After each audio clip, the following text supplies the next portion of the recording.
আরজিকর আবহের মধ্যেই এইবার দুর্গাপুজো চলছে। এই দুর্গাপুজোর আবহে অনেকেই বলছেন যে তারা উৎসবে ফিরবেন না। এই ধরুন সুকান্ত মজুমদার তিনি পরিষ্কার বলেছেন যে তিনি কোনো পুজো উদ্বোধন করবেন না। পুজোটা তিনি করবেন কিন্তু কোনো উদ্বোধনে যাবেন না। এবার এই কংগ্রেস নেতা তিনি পুজো উদ্বোধনে তো গেলেন, কিন্তু মাথা নিচু করে চুপ করে দাঁড়িয়ে রইলেন। আরজিকর কাণ্ডে ন্যায় বিচার এবং এই ঘটনার যাতে আর পুনরাবৃত্তি না ঘটে তার প্রতিবাদ দিকে দিকে চলছে। অভয়ের প্রতি শ্রদ্ধা জানিয়ে পুজো মণ্ডপে গিয়ে পুজো উদ্বোধনের আগে মণ্ডপের সমস্ত আলো নিভিয়ে দিয়ে 2 মিনিট নীরবতা পালন করলেন অধীর রঞ্জন চৌধুরী। আরজিকর কাণ্ডে সুবিচার এখনো পর্যন্ত মেলেনি, যার জেরে মন খারাপ আপামর বাঙালির। এদিকে আরজিকর কাণ্ডে বিচার চেয়ে ধর্মতলায় অনশনে বসেছেন জুনিয়র ডাক্তাররা। 10 দফা দাবি নিয়ে শনিবার রাত থেকে তাদের এই আমরণ অনশন শুরু হয়েছে। রবিবার রাতে তাদের সঙ্গে সেখানে যোগ দেন আরজিকর মেডিকেল কলেজের জুনিয়র ডাক্তার অনিকেত মাহাতো। সোমবার বহরমপুর রানীপুকুর শ্রী সংঘের পুজোর উদ্বোধন করতে সেখানে উপস্থিত হন অধীর চৌধুরী। আর সেই পুজো উদ্বোধনে মণ্ডপের আলো নিভে গেল। 2 মিনিট নীরবতা পালন করলেন অধীর চৌধুরী। কি বলছেন তিনি শোনাবো আপনাদের। সেই প্রলোভনকে অস্বীকার করবার মধ্য দিয়ে ভাই গোপাল সিং যে সংযমের পরিচয় দিয়েছে তার জন্য তাকে আমি বিশেষ অভিনন্দন জানাতে চাই। কারণ আজ বহরমপুর শহরে জলা জায়গা আর নেই। এই লাল দিঘি আছে, এরকম একটা পুকুর আছে, এরপর হয়তো গঙ্গাকে আমাদের ভরাট করতে দেখতে হতে পারে। তাই স্বাভাবিক কারণেই এই জলাভূমিকে শুধু সৌন্দর্যের জন্য নয়, পরিবেশের জন্য বাঁচিয়ে রাখবার চেষ্টা হয়েছে। সেই প্রচেষ্টায় এই এলাকার সর্বস্তরের মানুষের যোগদানও আছে। প্রধান পৃষ্ঠপোষক শ্রী অধীর রঞ্জন চৌধুরী মহাশয়। পুজো উদ্যোক্তারা মনে করেন যে সব ভারতীয়দের মতো কাশ্মীর ভারতের অবিচ্ছেদ্য অংশ, সেই হিসেবে এবার পুজোয় তারা কাশ্মীরেরই এক টুকরো খণ্ডকে তুলে ধরেছেন। ডাল লেকের একটি হাউস বোট এবং প্রতিমায় সেখানে কিন্তু কাশ্মীরি বেশভূষা দেখা যাচ্ছে। এই থিমের মাধ্যমে পুজো উদ্যোক্তারা বার্তা দিতে চাইছেন যে কাশ্মীরে যাওয়া দূরের ব্যাপার নয়, কাশ্মীর আমাদেরই অবিচ্ছেদ্য অঙ্গ। পুজো উদ্যোক্তা গৌতম ভট্টাচার্যের কথাও শোনাবো আপনাদের। এটা ৭০তম বর্ষ। মাঝে আমরা 10 বছরের বিরতি দিয়েছিলাম, তারপর পরে এবছর আবার ফিরে আসছি। এটা আমরা মনে করি সব ভারতীয়র মতো যে কাশ্মীর ভারতের অবিচ্ছেদ্য অঙ্গ। সেই হিসাবে আমরা কাশ্মীরের একটা খণ্ডচিত্র তুলে ধরছি, ডাল লেকের একটি হাউস বোট, এবং মা তার সন্তান সব হচ্ছে কাশ্মীরি সাজে।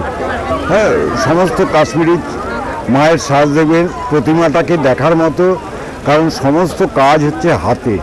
অদ্ভুতভাবে শিল্পী তার নৈপুণ্য ফুটিয়ে তুলেছেন। সমাজে একটি বার্তা হচ্ছে, আপনার ডাল লেক কাশ্মীর গেলে ডাল লেকে যাবেন, হাউস বোট দেখবেন এবং কাশ্মীরকে আমাদের নিজেদের মনে করবেন। কাশ্মীর দূরের না, কাশ্মীর আমাদের অবিচ্ছেদ্য অঙ্গ। যে রাজনীতি বা এর দূরে থেকে কাশ্মীরকে আমাদের মনে করতে হবে, এটাই হচ্ছে প্রথম কথা। এই বার্তাটাই আমরা দিতে চাইছি সাধারণ মানুষের উদ্দেশ্যে। তো একটাই বার্তা, বাংলায় এখন হচ্ছে যাকে বলে ঘোর কলি। এই অরাজকতা হিসাবে আমরা দেখলেন আমার প্রতিবাদ স্বরূপ 2 মিনিট নিষ্প্রদীপ করেছি গোটা মণ্ডপ।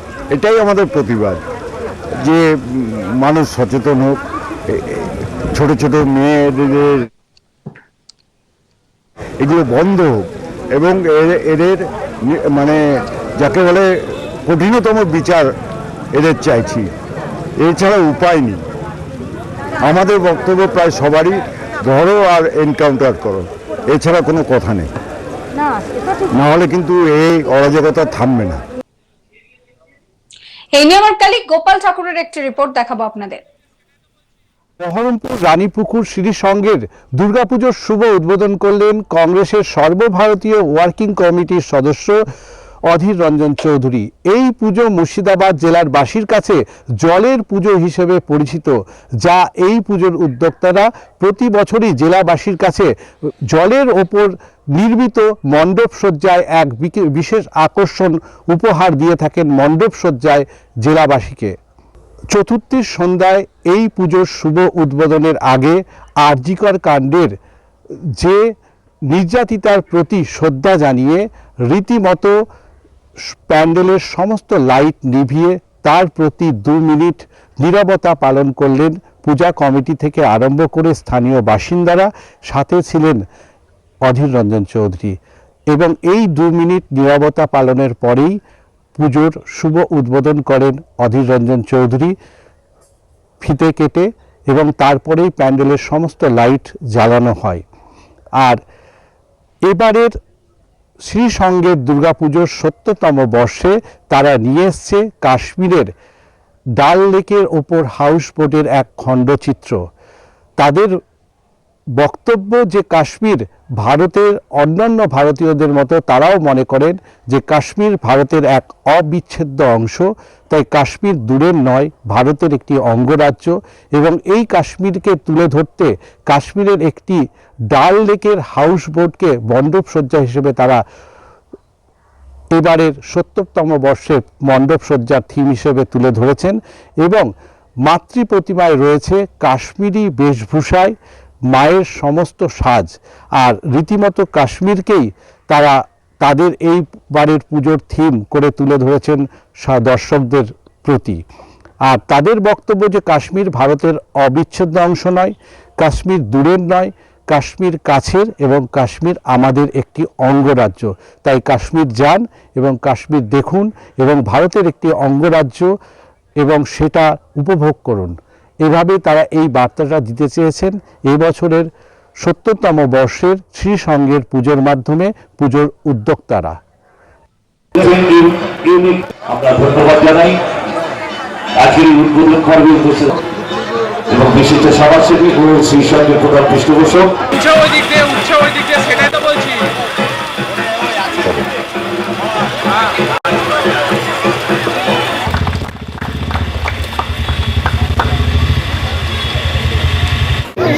প্রধান পৃষ্ঠপোষক শ্রী অধীর রঞ্জন চৌধুরী মহাশয়।